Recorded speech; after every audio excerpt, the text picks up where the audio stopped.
Umrining oxirigacha ximyo olasan işte. Bu klinikaga kelgunimcha men onkologiya bilan 17-yildan beri diagnoz qo'yishgan, shu bilan lecheniya olib keldim, operatsiyalar bo'ldim. O'rtada 2 yil yaxshi bo'lib, keyin metastaza bo'lib ketibdi. Chet ellarga borib davolandim. Boshqa tomog'im og'risa ham borsam, doktorlar qo'rqishardi, saniki onkologiyaga bog'liq. Doktorlarga ham borishga odam qo'rqib qoluvdi. Hammasi onkologiyaga taqirishgan, oxiri bormay qo'ydi. Butun umrining oxirigacha ximyo olasan işte. Yo'q, hech narsa olmayman dedim, hech narsa qilmadim. Keyin 4 oy, 5 oy oldin qo'lim yaxshi ishlamay qoldi.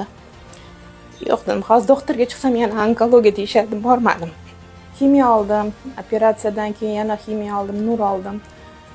Undan keyin chet el